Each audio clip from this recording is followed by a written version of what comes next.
Xin chào các bạn, bạn bè trong Facebook. Có một số anh chị em chưa nhận được kết bạn. Tôi mời kết bạn. Thì Facebook bước vào đất hứa thì bị Cộng sản Việt Nam thì đã gọi là hack rồi, hạn chế không lên stream được trực tiếp. Bây giờ tôi muốn các bạn nghe về một số tài khoản Facebook đi kết bạn với tôi và chửi mắng tôi. Ở đây tôi đưa ra cho các bạn biết tên tài khoản là những ai. Thứ nhất là Đào Minh Tiến là người đầu tiên kết bạn với tôi, bảo tôi nhận kết bạn, sau đó xúc phạm đến cá nhân của tôi. Như vậy thì các bạn nghĩ như thế nào? Thì tất cả chúng ta cũng vậy, không thể kiềm chế được nếu mà có một ai đó tự nhiên để xúc phạm mình và xúc phạm đến người dân tộc của chúng tôi, nhất là những người lãnh tụ của chúng tôi. Thứ hai là Trần Quang, thứ ba là Trần Phú, thứ tư là Blancaser, thứ năm là Hiệp Hồ, thứ sáu là Nguyễn Luật, thứ bảy là Cương Tử, thứ 8 là Harry này, thứ 9 là Quynh Quê, thứ 10 là Tù Tân Ngọc, thứ 11 Y Tuân Buôn Tháp, thứ 12 Trần Phú, thứ 13 Đầu Phải Thủ, thứ 14 Thinh Doan, thứ 15 là Sơn Nam. Sơn Nam này chính là người đồng bào ED, làm trưởng công an tỉnh Phú Yên. Ông này nói là có trình độ văn hóa, đúng theo bọn Cộng sản Việt Nam nói là có trình độ văn hóa vì anh ta có học, nhưng mà anh ta là dòng máu của người dân tộc ED.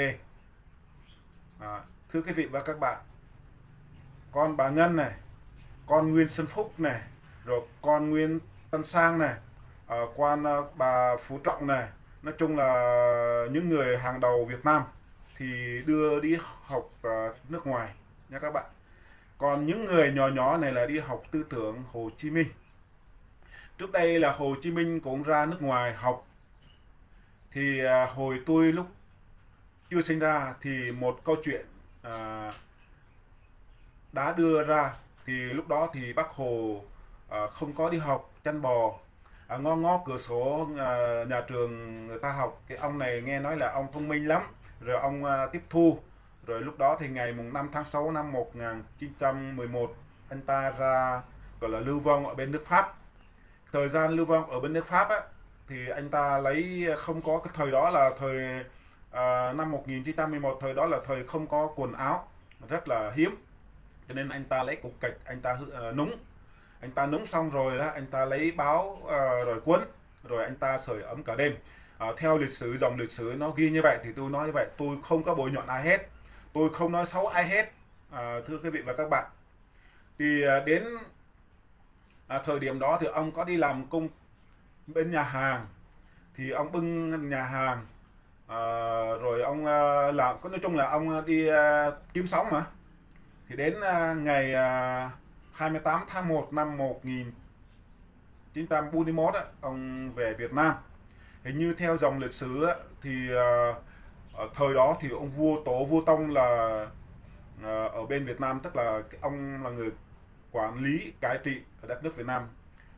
Sau đó thì năm 75 thôi, bùng nổ năm 75 thôi là ông Bác Hồ tuyên ngôn độc lập, thì ông là một lãnh tụ đất nước Cộng hòa xã hội chủ nghĩa Việt Nam.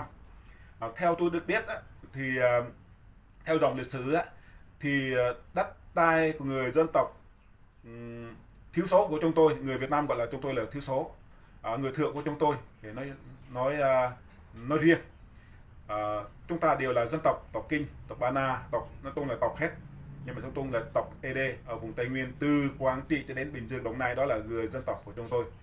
Trong đó gồm bao nhiêu dân tộc? Việt Nam có 54 dân tộc nha các bạn nhá. Thì trong đó có một dân tộc Kinh, còn 53 dân tộc là dân tộc thiểu số của chúng tôi.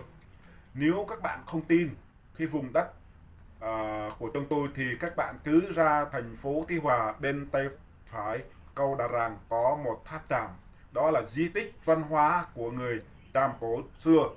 Rồi đi Nha Trang ở bên cầu Hara, ngó và đằng sau ở bên tay phải theo dòng suối nó có một ngôi tháp rất là to, đó là di tích văn hóa của người cổ Chăm, cũng là người vùng đất Tây Nguyên, vùng đất dân tộc thiểu số của chúng tôi.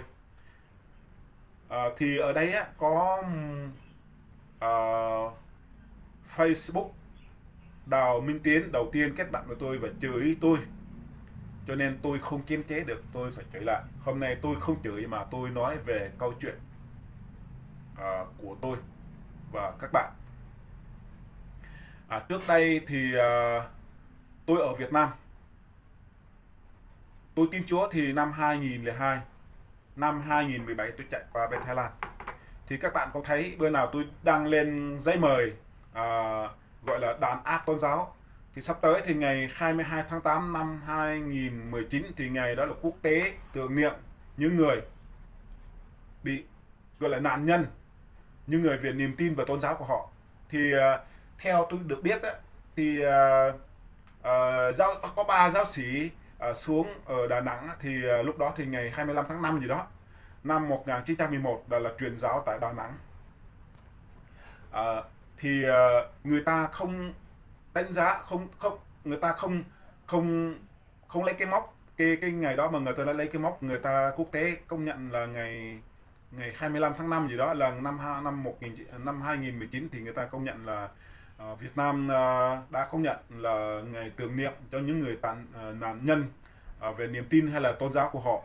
Cho nên tôi là một người tin Chúa. Chính quyền Việt Nam họ không công nhận là tôi là một người tin Chúa, họ nói tôi là phản động, nói tôi là một người phản động, một người gọi là muốn lật đổ chính quyền. Thưa quý vị và các bạn, tôi một người không có trình độ văn hóa, không có dụng cụ, không có gọi là máy móc này nọ, tại sao tôi lại đi lật đổ, tại sao tôi lại chống chính quyền nhà nước? Luật nó bảo rồi, chúng ta nếu mà Việt Nam hay là bất cứ nước nào không gọi là không họ đối xử hay là họ không muốn quan tâm người dân có quyền biểu tình phản đối. Cho nên là năm 2000 từ năm 2000 đến năm 2001 là 2034 ấy, dân tộc thiểu số chúng tôi biểu tình ôn hòa để chúng tôi tìm một lời nói chung của dân tộc của chúng tôi. Cho nên là họ đánh giá chúng tôi là một người phản động, một người muốn lật đổ chính quyền. Nếu mà tôi muốn lật đổ chính quyền cũng đúng, vì đất nước Tây Nguyên là khu vực người Montagnard, người dân tộc của chúng tôi không phải là người của người Việt Nam. Người Việt Nam ở phía miền Bắc, không phải miền Nam. Từ Quảng Trị cho đến Bình Dương, Đồng Nai ấy, khu vực đó là khu vực người dân tộc thiểu số chúng tôi. Còn bên Sài Gòn, bên Đồ là gọi là người đất của vùng Khmer. Chẳng qua họ xâm lược, họ đánh bại của chúng tôi, họ mới xâm lược được. Đúng ra nếu mà họ xâm lược được, họ phải đối xử chúng tôi phải đàng hoàng. Mà họ không đối xử với chúng tôi không đàng hoàng, mà họ có nói chúng tôi là người phản động, mà họ nói chúng tôi là những người phân biệt dân tộc. Cho nên hôm nay tôi livestream bởi vì tôi có tạo tài khoản mới, tài khoản kia họ bị chặn rồi, không trực tiếp được. Cho nên hôm nay tôi livestream để tất cả anh chị em, nếu mà anh chị em muốn biết lịch sử người dân tộc ED của chúng tôi nói riêng, thì các bạn cứ lên Google tìm vùng Tây Nguyên là vùng nào, còn khu vực đất người Tây Nguyên, người dân tộc Montagnard của chúng tôi từ đâu và từ đâu đến đâu, rồi từ năm nào Cộng sản Việt Nam xâm lược đất nước của chúng tôi. Thì ở bên Mỹ hay là bên Canada hay là bên tất cả những người yêu mến đất nước quê hương của người dân tộc cho tôi, đi qua Canada, Mỹ hay là các nước khác, không phải chúng tôi muốn đi, không phải là đó là quê hương chúng tôi. Tôi ở bên Thái Lan không phải là quê hương tôi, nhưng mà tôi bị áp bức, bị đối xử không công bằng. Nhiều khi anh chị em chúng tôi vì đấu tranh muốn về tự do, nhân quyền, tự do tôn giáo, tự do đi lại, tự do ngôn luận, tự do nhóm họp, phải trả cái giá. Một số người đi tù 17 năm, 5 năm, 7 năm, 3 năm. Một số đi tù ở bên Thanh Hóa, một số đi tù ở khu, nói chung ở bên miền Bắc này, từ Tây Nguyên lên miền Bắc đi tù, một số đi tù chỗ này chỗ kia. Đó là chúng tôi phải trả giá rất là đắt. Cho nên hôm nay tôi nói về câu chuyện này, tôi không muốn xúc phạm đến ai, nhưng một số anh chị em, tài khoản Đào Minh Tiến là người đầu tiên xúc phạm tôi mới lên tiếng, còn không thì tôi không đụng ai hết nha các bạn. Bây giờ Đào Minh Tiến đang nhắn tin với tôi, họ thách tôi đăng lên hình ảnh của nó, rồi họ thách tôi livestream thì tôi livestream nha các bạn. Tôi không lùi bước trước mặt kẻ thù tôi phải đấu tranh vì công lý, đấu tranh về nhân quyền, đấu tranh về tự do đồng bào, và bản thân tôi cũng vậy. Chào các bạn, chúc một buổi chiều tốt lành. Cầu xin Chúa ban phước cho tất cả những người ủng hộ tôi, mà tôi không chúc phước cho những người mà không ủng hộ tôi nha các bạn nhé. Các bạn biết rồi đó.